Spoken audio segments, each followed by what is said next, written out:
Guys, I'm really excited. Not just because the city build is really starting to come together, which it is. Not just because my neighbors are starting to really get to work on their mega builds, which they are. And not even because Christmas is right around the corner. Though admittedly, that's pretty exciting too. No, I'm excited because this view is about to get way cooler. It's been quite a bit since I worked on the tower, and I mean, the interior here is still one of my favorite builds that I've ever done. I'm never gonna get tired of looking up at this. But one thing that the tower has not had for a long time, and that's really starting to bother me, is we don't have an exterior. In fact, to be completely honest, I've had members of the server come by and, you know, they're really nice. They compliment me on my builds and everything. But I have had more than one person, actually more than two, and probably more than three, compliment me on the exterior of this tower. I mean, really? No, I'm just kidding. I mean, there is a sort of maybe like a rustic appeal to it right now. It's a little bit rough. There's a tiny bit of layering in there. Maybe the random little bits of moss blocks that are here were, you know, supposed to be decorations? I don't know, I think that might be a bit of a stretch. But it doesn't really matter because today, this tower is going to be finished. Or at least mostly finished. We're gonna get the entire exterior done today, and then we can just kind of see where we go from there. But if right now you're looking at me and questioning, how in the world are you gonna get all of this done in one episode? The answer is that I have absolutely no idea, and I'm kind of really questioning my decisions right now. But whatever, we're gonna do it. But before I can get started building, I'm gonna have to do a ridiculous amount of resource gathering, because if you look at this build, there's a lot there already, and we're planning to go all the way to the top. So yeah, imagine all of that tower down there, and then whatever all of this is going to become. Whoops, the shulker farm might need to be emptied.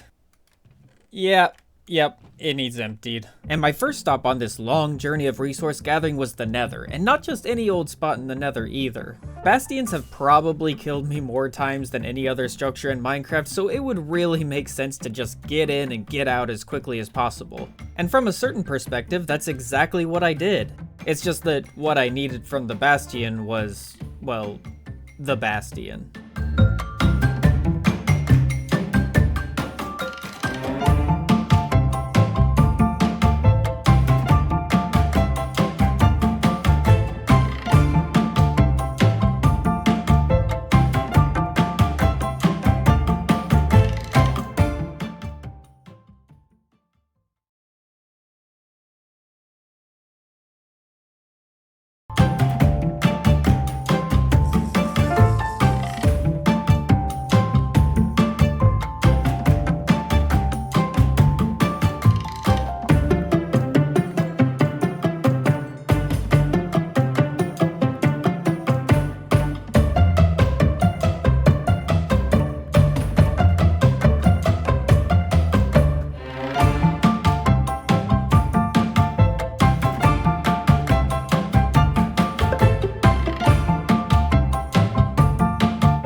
Now, you've seen many people looting bastions, but I don't think any of them do it quite like I do. And I'll grant that this is a pretty small bastions, but if you're wondering what sort of loot you can expect to get if you mine out an entire bastions, just gotta, you know, deal with these guys first. Now, I don't believe this bastions was looted beforehand, so I do have, like, you know, one ancient debris, a little bit of netherite scraps, some snout armor trim, and netherite upgrades. Not a lot, just because this was a pretty small bastions. And I didn't go to a huge amount of effort to get every single bit of blackstone that fell, just because of how long that would have taken. But I'm gonna need a ton of blackstone, so I got 5 shulker boxes of blackstone. I have 4 of polished blackstone bricks and 2 of the cracked polished blackstone bricks. And I think the cracked polished blackstone bricks are actually going to be the most valuable because these I would have to put through a super smelter, so just saving a decent amount of time. And then on top of that, I also have about a shulker box of just assorted random, you know, bits that I couldn't fit into these shulker boxes, and then on top of that, about 2/3 of a shulker of basalt. Really not a bad haul. The problem is that I needed the gilded blackstone, and this is only about half of what I need. Oh, this is gonna be so bad. Man, imagine my elytra broke and I just fell into this gigantic lava pit with, all of this. That would suck. Actually, the fact that I even mentioned that at all makes me feel like I should probably... Oh, here we go. I should probably grab one of these just in case. All right, much better.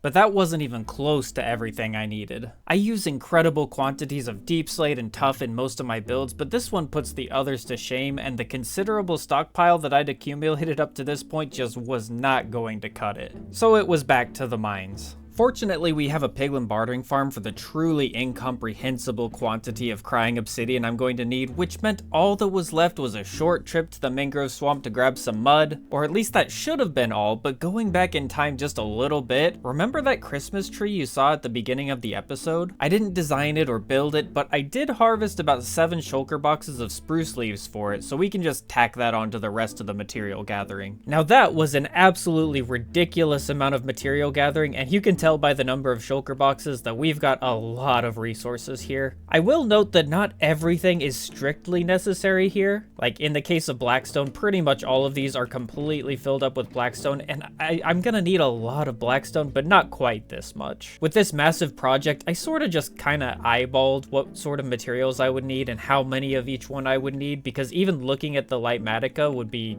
a little bit tough. Mostly because all of this stuff inside of the tower is also included in the schematic, so it's not super accurate. But that being said, while the quantity of resources is quite large, there's really only a few different types of resources here. We've got a whole bunch of cobbled deep slate, and that's pretty much all that this is. As we come down, we've got, this is all tough, so we've got tons and tons and tons of tough. We've got blackstone, like you already saw, and then this one is going to be all of the crying obsidian that we're going to be needing. And yeah, I'm pretty much going to be using all of it. Over on this side, I've got a few of the minor things that I'll be needing. There's some smooth basalt and regular basalt, and then this over here, I'm honestly not going to need more than probably 3 of these shulker boxes, but I just got a bunch of mud anyway because I was already there. But with all of these resources gathered, I think the only thing left to do is I've got a couple witches here, and by a couple, I think I mean 6. Let me just take a little peek in there. Yeah, there's 1, 2, 3. Yeah, there's 3 right there, and then I think there's another 3 over on this side. And unfortunately, this is just gonna be a tiny bit in the way, so I think what I'm gonna do is I'm going to find a way to just sort of scooch them back just a little ways. Now, I haven't tested this, so I don't really know if it's going to work for certain, but I actually kind of had a really funny idea, and I'm thinking I can just set up a whole bunch of pistons here, and I really hope this works, but if I just press this bottom one, oh no. I completely forgot that moss breaks when you push it with the piston. All right, let's try this one more time. All right, that pressed. Did it push it all the way back? I don't think it did. I don't think this is gonna work at all. If I pull that back and look behind it, what's gonna be there? Okay, it pressed that in. Let me use free cam.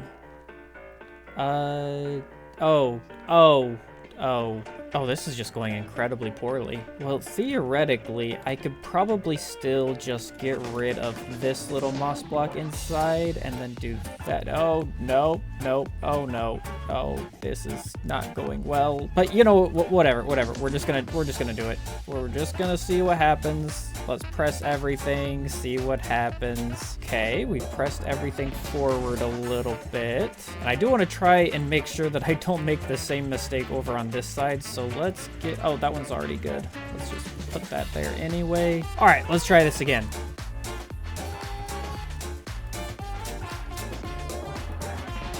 You know what? It didn't exactly work. I think this one just got pushed into the netherite block, but I don't know. I think this might work.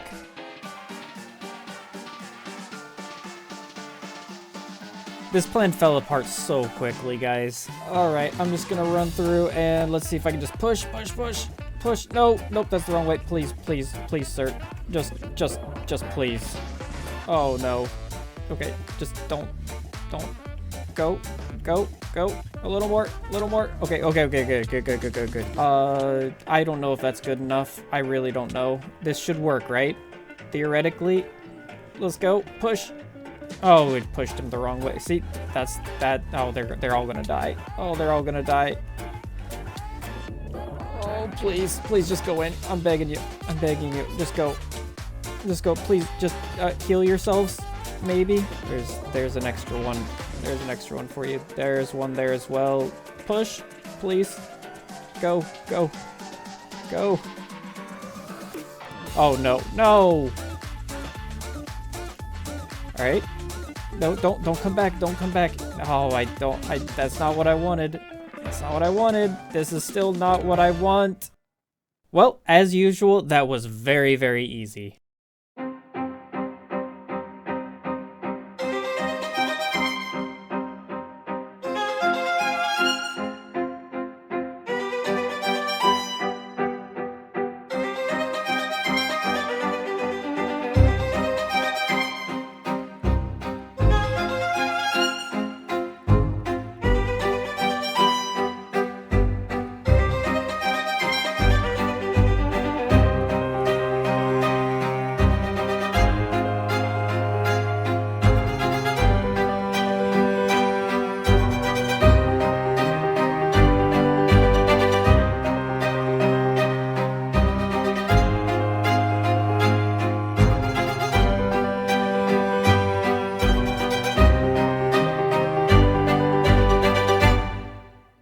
That's the first half of what I have planned for the tower today. But before we get back to building, I've got a fantastic new segment for you. All right, are you ready to begin? I am ready to begin. All right. Well, first of all, could you just introduce yourself real fast? Hello. All right. Well, I just want to say that was wildly inappropriate, and you're making me eat my words already. This is crazy. Just in case anybody was wondering, I said I didn't want to make any cuts in this, but after what Z Squammy just told us, I'm gonna have to cut that out. I'm so sorry. But moving on, in the future, I would prefer you kept this PG. Now for my first question, Z Squammy. Now, as we all know, you have a fantastic YouTube channel where you play mainly Minecraft, but occasionally other games as well, right? Not on my main channel, on my second channel. Oh, okay. But, you have various YouTube channels. Yeah. But what many people might not know is that you also moonlight as a professional bear fighter. And now it's my understanding that aside from the lovable koala bear, there are no bears native to Australia. And, actually, and my producers are actually informing me that the koala is not actually a bear at all, but a marsupial. Which honestly just emphasizes my point. What incredible circumstances could have led to a proud Aussie like yourself taking up such a dangerous and unlikely profession? Well, bear fighting is quite entertaining, to be fair. It shows how much you have grown when it comes to strength, but also making sure that you know exactly how the wildlife is going to react to you when you're out there. You never know what it's going to be like. Here we've also got kangaroos. They're technically the Aussie term for bear. They will actually knock you out with one kick. So they can be very tough when it comes to messing with them in the wild. Incredible. If you do come across them in the wild, they're usually more scared of you than you are of them. But if you go face to face with a kangaroo, I would recommend walking away before you get knocked out. Well, I will keep that in mind, and I'm sure our viewers will as well. So I have I have a somewhat related question. You are the architect behind the Bald Eagle Terracotta shop in the shopping district, am I correct? Yes, I am. Okay, so what do you say to some of the allegations from viewers claiming that this is actually cultural appropriation of American symbols and traditions? America! That's all I've got to say. I thought that it was going to be a good build for my terracotta shop, and right now, it is a beakless bald eagle. Because someone stole the beak! And I wonder if that is the viewers taking it because of this American stuff. Oh, culture. Yeah. I wonder. And they replaced it with lips. Well, that seems inappropriate.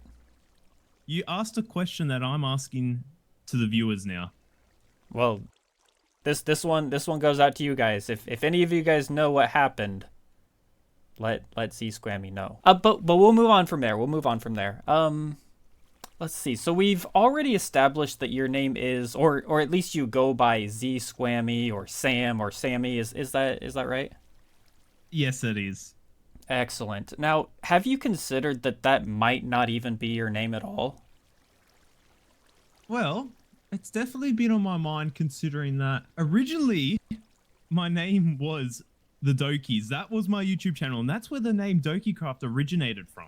And so maybe I am still known as a Doki, but no one knows about it. Interesting. Yeah, I think this is going to be a really interesting mystery for people to think about. Definitely. Now, for my fourth question, if you could design any feature in Minecraft and have it implemented, what sort of reaction do you think it would get in the community? Actually, in fact, let me rephrase this just a little bit.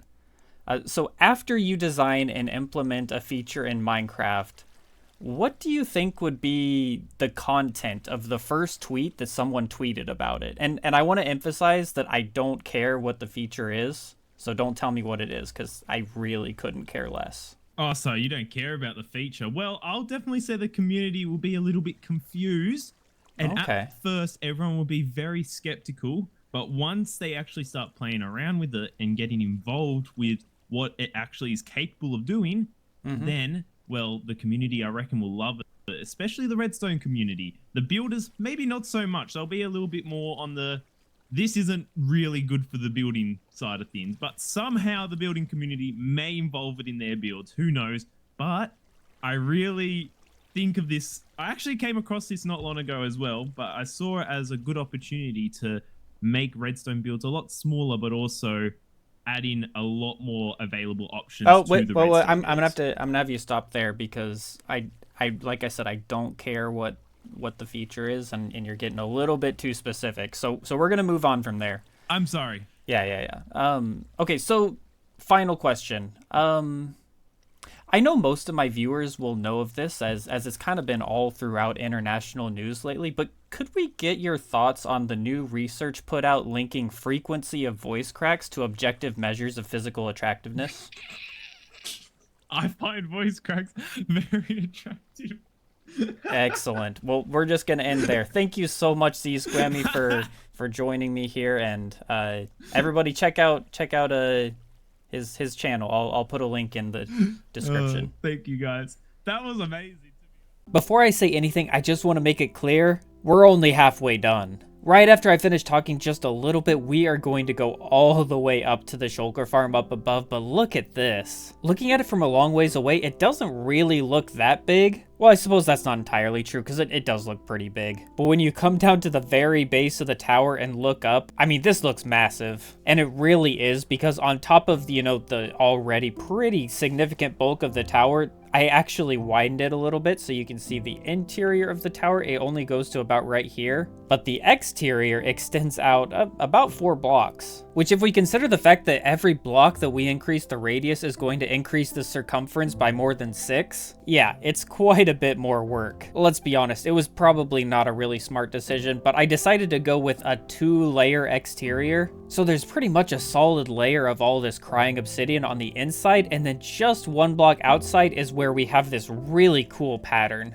And I really don't want to talk too much about it right now because we've still got a lot of building to do, but I'm just going to let you know a little bit about what I'm sorry, I'm walking on the exterior. I'm gonna fall. This is bad. I've been thinking about the exterior of this tower for almost a year now. A really long time, honestly, since I finished the interior. And I think one of the reasons that it took me so long is that I didn't know what I wanted to do, but I wanted to make sure that it did justice to the honestly fantastic interior. I still consider this to be one of my best builds ever. I mean, just look at this. And when I set out to do the exterior, I wanted to make sure that it did justice to the interior, and I think this is really doing it. It is quite a bit different though, because if I land up here and turn around, you can see the interior is very, very detailed, but the exterior is a little bit more minimalist when it comes to detailed, and as the sun comes down, I think it'll be even more clear some of the little details that I put in here. And there we go, with the sun setting, you can see all of the crying obsidian on the tower makes the tower glow really nicely, except for these little outer areas. I sort of think of them like the fletching on an arrow. I don't know,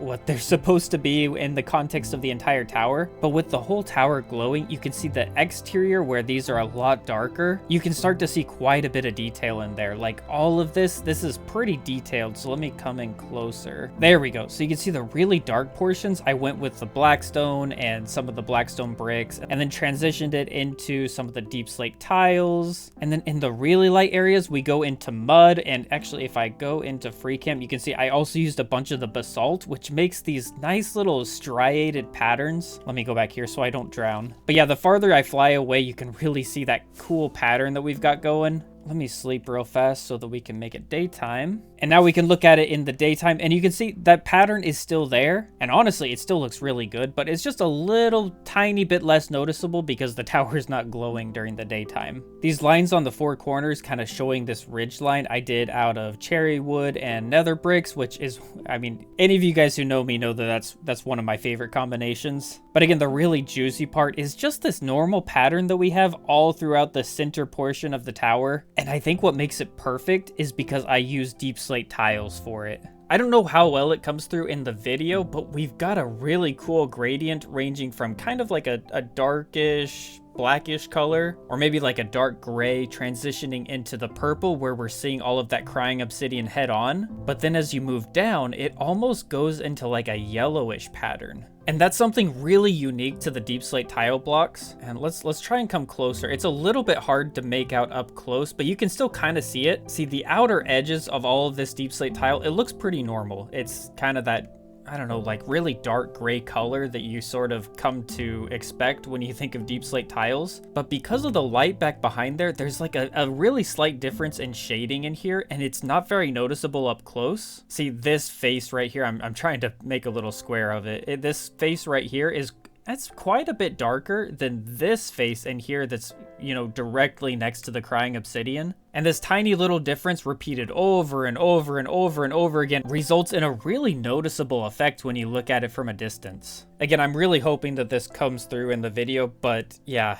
this just looks so cool to me. And the best part is that if you fly around, and let's just kind of fly a long ways away. And I'll try to do this fast because it's really hard to make out as you go, but you can see the purple, it slowly moves down with you. So like whatever layer you're looking at is the part where you're gonna see a bunch of the purple, and then anything below that is gonna look really yellow. I don't know, I really hope you guys think it's as cool as I do, because this is something I've been working on for a very long time. But like I already mentioned, this is only half of the tower. We've still got a whole bunch of work to do. We've got to go all the way up to the shulker farm, and let me just tell you, this is not a tiny distance. Let's just see how long it takes to fall from here. 1, 2, 3. Oh, well, I don't want to die, but you know, about 3 seconds. And don't forget, I've got to double layer all of that, so I better get back to work.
Well, ladies and gentlemen, after hours upon hours of material gathering and building and editing, we're finally done. This feels so good to finally be able to show you. I honestly don't know where to start with, you know, talking about this build, but I think I'll actually start here in the middle with what we started in the second time lapse. By the way, I hope you liked that second time lapse. It was kind of a throwback to the goat time lapse that I did in like episode 2 of this Dokicraft season. It was kind of fun to throw that together. But I think I'll go into free cam just to show you a little bit better. And don't worry, I'm going to get rid of all of these lights eventually. I just, you know, I've got most of the lighting covered with the crying obsidian inside of the walls. But up here, it's a little bit harder and I don't really want creepers spawning and destroying the tower right after I made it. And there goes the rain, you know, it's all good.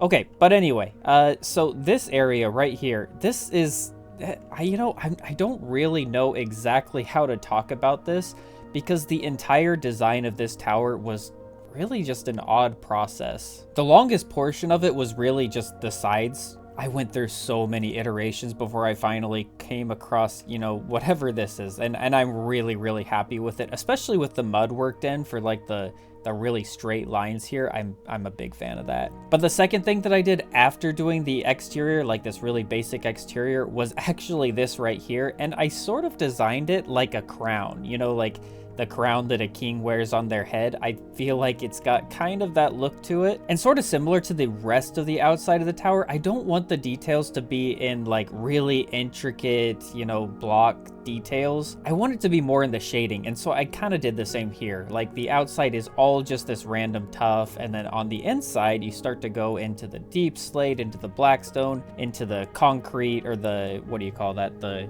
concrete powder, into the black concrete. And by the way, I really wish there was another block to use besides the concrete powder. Not because it doesn't go well, but just because it's really hard to transition blackstone into black concrete or really any other block. It's just kind of like a big jump. So this is what I had to do, but it you know, I had to use like, so there's some string there, there's a pressure plate there to keep that one up. But anyway, like I'm saying, this is really all the detail that I want to have in there. Like you can, it looks good from far away and you can see it looks like it has a lot more depth than it actually does. So I'm very happy with that. But after I designed this crown thing, or, you know, whatever it's supposed to be, I wanted a way for it to sort of stick out because originally I actually, oh, it looks like I still need to light up this over here, but I originally just had this going all the way up and down and it was sort of flat, just, you know, going all the way up. I didn't have these little inset portions there. And so that's where I came up with this. It's not really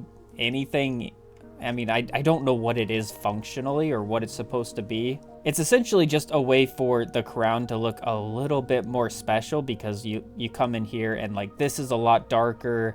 It gets inset a little ways. And once I get rid of all of these torches and figure out the lighting, it's going to look even darker and, you know, it's just going to look even better. But moving up onto the higher portions of the tower, let me just get myself up here. And there's actually really nowhere to stand. But if I can just land right here, I mean, this isn't the best view. I'm going to be honest. Let's just go into free cam again so that we can get a better view. All right, so here we go. This is, you know, I think this is a really typical, you know, you get like the Lord of the Rings, like Orthanc or Angband, like those big towers from Lord of the Rings. So there's definitely a lot of inspiration there. But I sort of wanted to go similar to the crown that I have down here. I sort of just wanted to make another crown up on the top, which is why on top of these little spikes, which, by the way, I hope you like the, I don't know, the shaping on these because I actually put a lot of time into that. Like getting these shapes to look right from basically every angle, whether I'm looking at it straight on over here or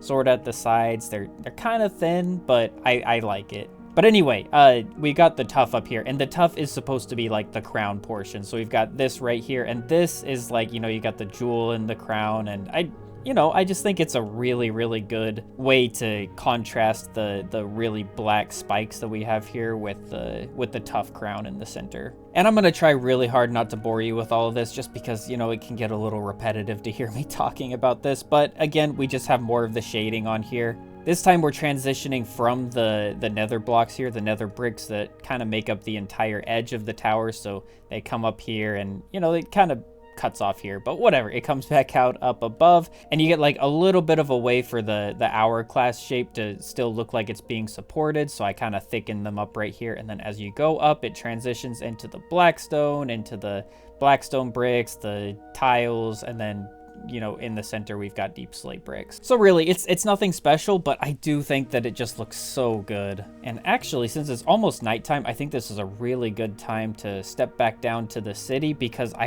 really like looking at it at night. There we go. I mean, the rain sort of messes with the view. Let me step back under here. Oh, okay, there we go. I mean, it'd look even cooler if it wasn't raining because you'd be able to see the stars in the sky. But that being said, I just love the way the tower glows, and then you've got these areas where it's a lot darker. And again, the torches up in there that you can kind of see twinkling inside there, it sort of lessens the effect, but I've got to get all the lighting figured out. So, you know, that'll be something for next episode. But there's really not that much more to say. I mean, like I said, I can always talk about my builds for a very long time, just going on, and there's the snow. But, you know, I'm really happy with this build. We've got an interior that's fantastic, and the exterior is also looking so good as well. And actually, I will kind of say this one more time. I've sort of mentioned it a couple times, but I really wanted there to be sort of a difference between the interior and the exterior. Like you can see on the interior,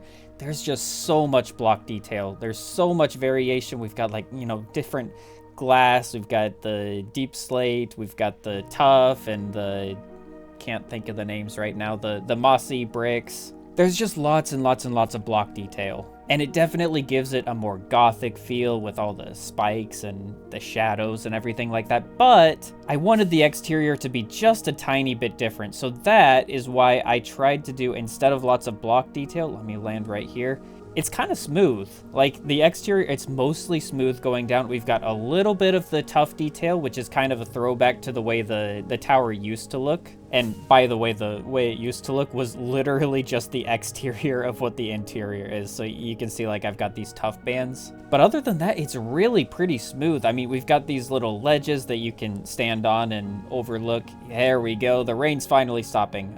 You can overlook the rest of the city over here from up there. And then over on the sides, we've got like these, I think everybody else on the server is calling them rocket fins. So, I mean, that's probably what they look like. But even then, there's no sharp edges. Like, I really tried to make sure that they're smooth as you go down and around. So it's just a very smooth shape. And then going up, even up there, we've got like the hourglass. It's a smooth going in and then back out. And then the only really spiky areas are, you know, these areas right at the top. And I suppose kind of the crown here in the middle. But even then, not a lot of block detail. Gonna have to do something with all of these sides because you can still see the composters from the what do you call that, item sorter on the inside. So yeah, gonna have to do something about that, but I'll stop boring you now. I'm gonna go ahead and end this episode because this has taken a long time. I'm really sorry about that, but you know, even just building it, I don't know, I'd have to go through and add up all the hours, but it had to be at least 20 plus hours of building to get this all put together, and that was after the material gathering. So I really hope you enjoyed. Oh, and actually before I go, I also had that little interview session that I had with Sammy, just sort of, it's like sort of a get to know the DokiCraft members, but kind of in a humorous way. So if you like that, let me know. If, you know, you thought it was a little bit too corny or something, maybe I don't need to do that anymore. But I thought it was really fun. So I hope you guys like that too. If you did like it, by the way, I would love it if you leave a comment saying, like, what other member of DokiCraft you'd like me to interview next. Because, you know, I think it'd be really fun to go and, you know, talk to various members and just ask little stupid random questions that don't actually mean anything. But yes, we got to end the episode. Here I am rambling again. I have a very bad habit of rambling when I finish a build because I get really excited and I love how it looks. But that's where I'm going to end the episode. So thank you so much for watching, everybody. I hope you enjoyed it, and I will see you in the next episode. Is that a bat up there? What? Why are you here? What are you doing? Yeah, I've got no idea what that's about. All right, bye guys.